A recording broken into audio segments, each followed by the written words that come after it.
그런데 버티고 있었던 거예요. 버티고 있었던 거. 그 버티려고 했던 것은 검찰 개혁에 대한 의지이죠. 그리고 대통령이 조국 장관한테 원했던 것이 무엇인가, 그리고 그 신뢰를 보냈던 게 무엇인가, 이것에 대한 약속이죠. 그걸 지켜야 되는 거였었죠. 그것 때문에 조국 장관은 지금까지 버티고 있었던 거예요. 사실 온 가족이 인간적 고뇌가 얼마나 심했겠어요. 온 가족이 부인, 아들, 딸, 동생, 오촌, 조카 완전히 쑥대밭이 됐잖아요. 이런 상황 속에서도 장관직을 유지하려고 하고 앞으로 계속 하겠다, 이렇게 생각하는 사람 거의 없을 거예요. 정말 힘들죠, 인간적 고뇌로서. 그렇지만은 내가 물러날 때 물러나더라도 내가 해야 될 일은 하고 가겠다. 그것은 검찰 개혁에 대한 의지죠. 그것을 버텨줬기 때문에 서초동에서 횃불이 타올랐던 것이죠. 그리고 오늘 또 서초동과 국회에서 여의도에서 네, 여의도 네. 국회 앞에서 네. 지금 촛불을 들고 있는 거잖아요. 조국 장관으로 버텨줌으로 인해서 검찰 개혁이 온 국민의 의지로서 이제 분출이 되고 있다는 것이죠. 그러니까 조국 장관이 물러났을 때 대통령은 조국 장관을 물러나게 하고 싶겠어요. 굉장히 속쓰리죠. 조국 장관이 물러나는 모습 보고 저는 그날 대통령이 이게 그 수석 보좌관회의에서 이게 말씀을 하시는 그 얼굴을 보니까 굉장히 초췌해 보이더라고요. 얼굴이. 진짜로 지금 이거 말씀하신 거 모두 발언도 글로 보는 것보다 대통령 육성으로 들으면요, 막 눈물 나오는 그러니까 진짜로. 굉장히 초췌하고 진짜로. 그 말씀 한마디 말씀마다 굉장히 이게 본인의 어떤 감정들이 좀 우러나와 있어요.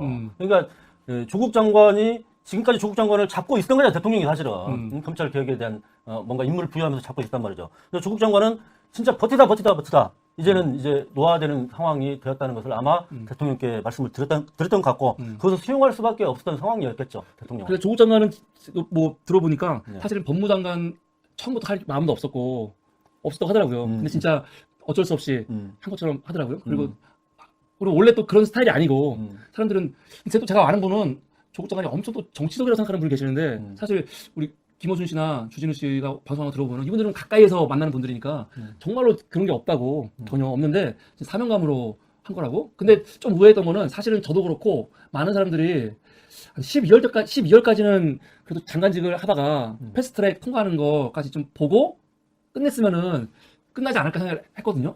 저도 이제 뭐 그렇게 갔으면 좋겠다라는 제 희망이었어요. 그러니까 최소한 국회에서 뭔가 이게 결실을 좀 봐놓고 물러나면 좋겠다라는 희망을 가지고 있었는데, 그동안 이제 언론 기사를 보니까 정경심 교수가 뭐 많이 아픈 게 이제 드러나게 되고 뭐 이러면서 야, 진짜 내가 조국이라도 나는 지금 물러날 수밖에 없겠다라는 생각이 들더라고요. 그게 결정적인 것 같아요. 사모님 건강이. 네. 근데 제가 국정감사 좀 이따 우리 이슈 있으면 하겠지만 열받는데, 국정감사 맨 처음 시작할 때 맨 처음 이 질문한 사람이 이은재 의원이거든요. 이은재 의원. 그래요? 네. 근데 이은재 의원이 맨 처음에 첫 질문이 뭐였냐면은 정경심 교수 그 진단서 문제를 하더라고요. 정말. 그러니까 딱 질문의 핵심은 거짓말 아니냐, 꾀병 아니냐, 그러면서 이 거짓말이라고 얘기를 이은재 의원하고 그리고 누구죠? 정점식 의원 둘이서 이렇게 하는데, 진짜 막 치밀어 올라오고 참을 수가 없더라고요.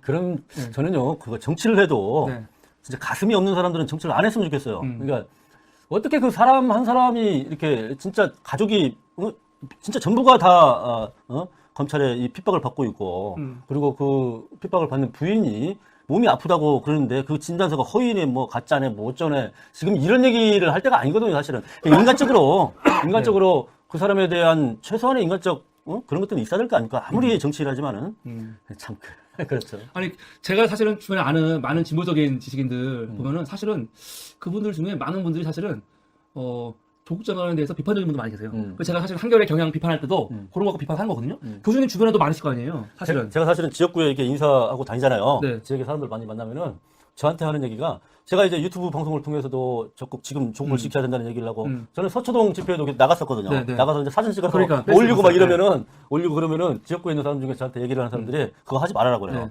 검찰 개혁은 주장하되 조국 수호 이런 얘기는 좀 안 했으면 좋겠다. 사람들이 싫어하는 사람들이 있고 당신한테 그렇게 도움이 안 된다. 근데 구별하자는 거야. 검찰 구별랑 조국수 구별을 구별하자는 사람들 많잖아요. 그렇죠. 그런 얘기를 하면 제가 이제 제 정치적 의견들을 얘기하면서 저는 뭐 굽힘없이 뭐 했습니다. 그리고 뭐 플랜카드도 걸고 뭐 이런 굽힘없이 했습니다만은, 특히 이제 우리 또 약간 진보적인 인사라고 하는 사람 중에도 이제 그런 얘기를 하는 사람들이 있었죠. 그러니까요. 그러니까 저는요, 이제 그런 진보적 지식인들 같은 경우에는 우리나라 민주주의에 대한 인식이 없다고 봐요. 그러니까 우리나라 민주주의가 지금 이 검찰이 윤석열을 통한 다시 한번 이게 자기들을 세력들을 옹호하려고 하면서 우리나라 민주주의를 얼마만큼 짓밟고 있는지, 그리고 우리 사회가 앞으로 미래 사회로 나가는 데서 얼마나 저의 요소로 작용하는지, 여기에 대한 인식 자체가 없다고 봐요, 그런 사람들은요.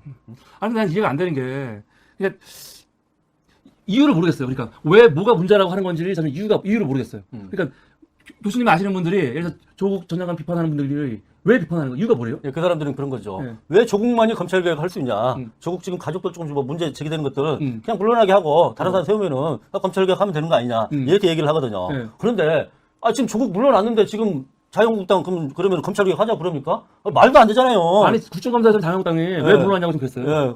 예. 왜 물러났냐고. 물러나라고 해놓고. 네. 이게 말이 되냐고요. 그러니까 조국 물러나라고 그렇게 해놓고 조국 물러나니까 그리고 검찰개혁 지지한다 그랬잖아요.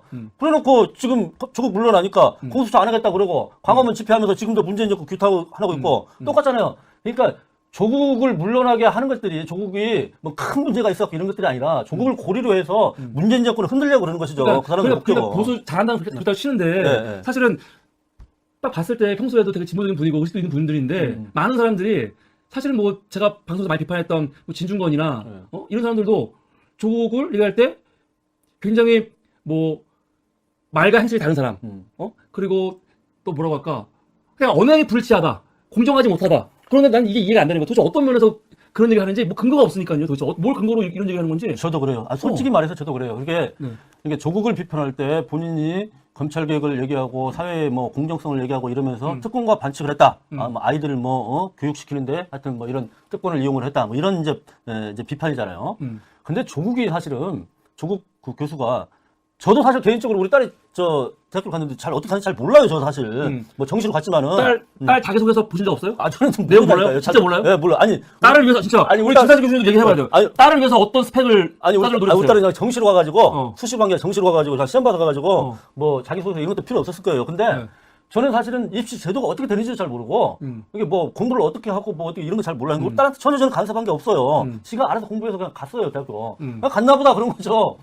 조국 교수가 사실 딸이 무슨 뭐 스펙을 쌓으려고 어떻게 하고 뭐라고 이거 어떻게 알겠어요 사실. 딸이 뭐 하는지. 예, 아니 물론 이제 정경심 교수는 관심이 있었을 거예요. 어머니는 딸을 이제 하게 그랬을 텐데 조국 교수는 사실 잘 몰랐을 거예요. 그리고 집안에 무슨 사모펀드 이것도 저는 잘 몰랐을 거라고 봐요.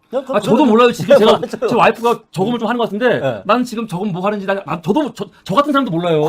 근데 조국 장관이 그걸 어떻게 알아요? 그러니까 뭐 조국이 그러니까 특권과 반칙을 일삼았던 사람이다 이렇게 얘기한다는 게 사실은 이게 조국 교수가 어떤 책임으로서 가족에 일어난 일들의 책임으로서 내가 그동안에 살아왔던 것을 좀 반성하는 부분들을 인정했잖아요. 사실 그거면 됐지. 네? 근데 그런 인정은 그 인정은 사실은 조국 장관뿐만이 아니라 우리 모두가 반성해야 될 부분인 거지. 그렇죠, 맞아요. 이게 맞아요. 무슨 어떤 문제에 있어서 이게 조국 때문이야. 그래서 특별한 문제에 대한 책임이 아니라 이거는 이 시대를 살아가는 모든 기성세대들이 동시에 반성해야 돼. 모두 피해갈 수 없는 맞습니다. 그런 원론적인 사실 미안함인 거지. 사실은 지금 이 문제가 너무 황당한 거예요. 지금 아무리 봐도 지금 이 시점에 와서도 야 이게 왜 결국은 표창장 문제 위조라는 거 아직 들어가지도 않은 거 그거 하나 때문에 여기까지 왔는데 최근에 지금 조국 교수 뭐 가지고 지금 공격하는지 아세요? 어떤 거 혐의로?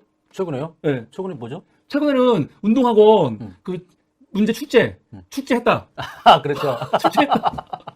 너무 기가 막힌 거예요, 진짜. 근데 이거랑 엊그저께 이제 국정감사에서 윤석열이 한겨레가 자기 보도한 거 막 억울해가지고 막 죽으려고 그러잖아요. 너무 억울해가지고 이걸 보면서 너무 어이가 없는 거예요. 지는 이거 하나 억울하다고 이 난리를 치는데 한겨레보로 지금 일면에다가 사과하라고 하는데 아니 이런 식으로 만약에 얘기하면은 검찰은 지금 조국에 대해서 사과할 게 얼마나 많아요, 지금? 윤석열은 그때 윤석열 총장 얘기하면서 네. 자기는 법과 원칙에 의해서 수사를 하고 있고 네. 앞으로도 그렇게 할 것이다라고 네. 처음부터 끝까지 그 얘기만 그러니까. 한 것 같더라고요. 네. 법과 원칙에 원칙. 따라서 자기는 수사를 할 뿐이다 이런 얘기를 하던데 그 원칙이라는 게 뭔가 원칙. 그 원칙이라는 게 윤석열의 원칙이죠. 윤석열의 원칙. 예? 아니 세상에 장관 후보자를 수사를 하는데 몇십 명의 검사들을 동원을 하고 아니, 정확히 말하면 장관 후보자도 아니고 네. 아내 부인이죠 정경심 교수. 왜냐면은 요번에 윤석열이 정확하게 얘기를 했어요. 뭐냐면은 김동호 의원이 지금 조국 전 장관의 지금 신분이 뭐냐 피의자냐 했을 때 피의자 아니라고 했어요. 정확하게 피고발인 그냥. 그렇죠. 피의자도 아니야 지금까지. 나 이거 듣고 너무 화가 나더라고요. 알고는 있었지만 윤석열 입을 통해서 들으니까 아직 피의자도 아니에요. 어떤 혐의에 있어서 피의자도 아니야. 그냥 피고발자야. 그러니까 지금까지 모든 수사와 모든 것들은 조국 장관하고는 전혀 관계가 없는 거였어요. 그렇죠. 맞아요. 그런데 이렇게까지 하니까 법과 원칙에 있어서 원칙이라는 게 그냥 윤석열의 원칙이고 지금 현 검사들의 원칙이에요. 이건 국민의 원칙이 아니에요. 국민이 권력을 부여를 했는데 국민들은 그걸 인정을 못 하는 거예요. 그게 무슨 원칙이에요, 그게. 그러니까요. 교수님 뭐 지인 중에 검사는 없어요? 검사 있죠, 물론. 네. 아, 그럼 그런 분들하고 한번 얘기를 좀 해봐야 될 것 같아요. 나중에 좀, 아니, 오프 더 레코드가 아니구나. 그냥 인터뷰로 한번, 어떤지, 검찰 분위기는 진짜 어떤지. 네, 근데 검찰도 이제 검찰 나름인데 이문정 검사 같은 분도 있고. 매일 극소수 거 아닙니까? 그렇죠, 극소수죠. 이게 사람이 이제 그 조직에 들어가면은 네. 그 조직이 이제 동화되게 돼 있어요. 네. 가지고 이제 조직 보호주의자로 이제 가게 되죠. 거기서 벗어나면은 왕따가 될까봐 보통 그렇게 이제 생활을 하게 되죠. 아, 교수님 이게 재밌을 것 같아요. 뭐요? 저는 뭐, 이게 없으니까 주변에. 근데 교수님 다 있으시니까, 그냥, 어차피 뭐 일은 나는 것도 아니고, 분위기 어떤지는 소개해 줄 수 있잖아요, 지금. 검찰 내부에서의 지금 분위기는 어떤 분위기 같다, 어떤 느낌이다, 이런 거 소개해 주면은 재밌을 것 같은데. 그 용기 있는 검사가 있을지 모르겠네요. 한번 알아보겠습니다. 네.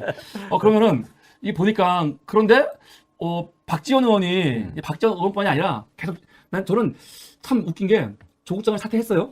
그러니까, 사실은 자유한국당이 오늘 광화문 집회할 때도, 자기들이 승리한 것 같은 걸로 집회하는 건데, 또, 방송에서도 많은 보수 패널들이, 조국 사퇴했으면 나머지도 다 사과하고, 그냥 조국에 완전히 문제가 있는 것처럼, 잠깐요. 저 진실. 이 사람 뭐지? 지금 뭐, 어이가 없다. 요즘에, 정의당 당선은 뭐 했는데, 왜 물타기에 있다, 이 방송?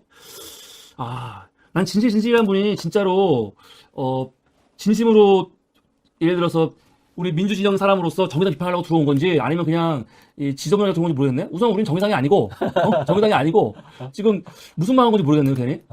정확하게 말을 하세요, 정확하게. 뭐가 불만인지. 저는 정의당의 가치를 존중해요. 저 지지하고. 근데 정의당 당원은 아니에요. 그러니까 아무 생각 없이 무조건 들어와갖고, 우리를 정의당이라고 딱 생각하고, 우리의 말하는 거와 관계없이 무조건 이렇게 비판하고 욕하고 물타기에, 뭐, 이번 거 진짜 웃겨. 웃기면 나가던가. 뭐 이렇게 헛소리라고 그래. 지금 우리가 하는 발언 중에 문제가 있으면 정확하게 지적을 해요. 정의당이라고 딱, 만들어 놓고 하지 말고. 이거는 보수, 야당 애들이 누군가를 빨갱이라고 몰아놓고 말하는 거 똑같은 거야. 뭐 정의당이면 어쩌라는 건데. 왜 사무리가 정의당이 됐죠? 응? 우리가 정의당 분들이 많이 오시니까요. 그래요? 그리고 지금 정의당이 사실은 조국 장관과 관련해가지고 스탠스가 좀 어중중하게 하잖아요, 지금. 저희 방송에 오시는 분들은 정확한데, 정의당 자체는 제가 봐도 스탠스가 좀 어중간하고, 사실은 제가 아는 정의당원들도 이거 불만이 많은 분들이 많아요. 당이 너무, 정확하지 않다. 그러니까 지금 정의당 안이 되게 복잡한 것 같아요. 조국 장관을 수호하려는 사람들과 반대하는 사람들과 너무 격심한 것 같아. 딱 봤을 때 진중권 보면 알 수 있잖아요. 맞아요. 그래서 나는 이게 도저히 이해가 안 되더라고. 정의당 왜 그런지 이게 도저히 안 돼. 근데 정의당 안에서도 그게 아직은 잘 해결이 안 된 것 같아요. 그래서 뭐 그런 거 가지고 뭐 비판할 수 있는데, 내가 볼 때 진짜 이 사람은 제대로 된 그런 의식을 가지고 정의당 비판하고 하지 않아요. 정의당이 조국 장관한테 한 게 뭔데요? 뭔 소리 하는 거야, 지금. 그러니까 난 이거 괜히 지금 갈라치기 하려고 들어온 거 아니야? 그런 생각이 드네요. 하여간, 쓸데없는 것 때문에 너무 시간을 많이 했고요. 그런데 보니까 조국 장관이 자한당 말처럼 만약에 진짜 뭔가, 문제가 있어갖고 사퇴를 했으면 그 사람은 민주당 입장에서도 되게 정치적인 폭탄이잖아요. 도저히 언급하고 싶지 않고. 근데 사퇴하자마자 바로 총선 출마 소리 나오기 시작했어요. 박지원 의원이 지금 그런 얘기를 했나요? 박지원뿐만이 아니라 사실은 많은 예에서 보수 언론들 중심으로 조국 총선 나오나 안 나오나 그 얘기가 바로 14일부터 나가더라고요. 근데 박지원 의원도 사실은 조국 장관이 출마를 할 거라고 어저께 김현정 뉴스에서 굉장히 강하게 말씀을 하시더라고요. 예를 들어서 서울대 지금 이 사퇴 대통령이 제가 한 다음에 20분 만에 서울대 복직을 했거든요. 원래는 그 30일 안에 복직하면 되는 거잖아요. 30일 안에. 네, 그렇죠. 그 교육법에 의해서. 그런데 20분 만에 너무 보란 듯이 복직한 거에 대해서 박지원 의원 같은 경우는 나는 너무 떳떳하니까 하늘으로 하는 부끄럼 없이 당당하게 복직한 거고, 자기의 명예 회복을 위해서라도 다시 나와갖고 총선 출마할 거다라는 분이 계시고, 최민희 의원 같은 분들은 그 복직을 나는 절대로 총선 나가지 않는다, 정치하지 않는다, 그거에 대한 강한 이 의지로 해석을 하는 목소리가 두 개가 있더라고요. 교수님 어떻게 생각하십니까?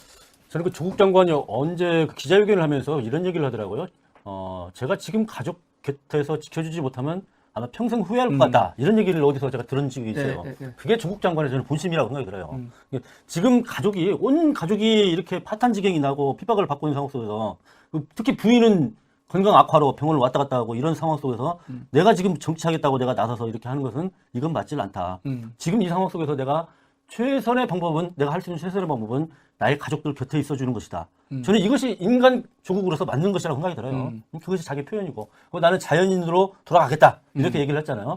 그보다 강력한 의지 표현이 서울대 복직을 나름 바로 했을 거라고 봐요. 아, 근데 그게 이게 총선 출마하지 않겠다는 지금 계속 뭐 총선설 나오고 그러니까 저는 뭐 아닐 거라는. 조국 장관은 지금 뭐 총선에 대한 염두를 둘 수 있는 상황도 아니고. 아, 저도 당연히 조국 장관이 뭐 총선 절대로 총선을 생각하면서 뭐 활발한 것 같지 않지만 행동하 이게 지금 뭐 서울대 우선 뭐 기본적으로 서울대 복직했다는 거는 제가 생각해도 총선과는 거리를 두려고 복직을 빨리 하지 것 같기도 하고, 사실은 박지원 말처럼 제가 조국 장관을 좋아하는 이유가 바라는 이유가 이런 거예요. 사실은 그 인사청문회 할 때도 산업의 문제 때문에 막 얘기를 해요. 당신 사회주의자냐 물었을 때 뭐라고 했냐면 나는 자유주의자이면 사회주의자다 얘기를 하더라고요. 그러니까 이것 때문에 얼마나 공격받을지 알면서도 굳이 그걸 부정 안 하잖아요. 그렇죠. 근데 이번에도 사실은 서울대 복직하는 거는 당연히 해야죠. 복직 안 하면 어떡해. 당연히 복직을 해야지. 만약에 지금 서울대 왜 복직했냐 하면은 조국 장관은 뭐 먹고 살라고 교수가 복직을 해야지. 당연히 하는 건데 머리로 막 계산 많은 사람 같으면은 당장은 안 할 것 같아요. 조금 있다가. 직접 전화를 한번 해봤는데요.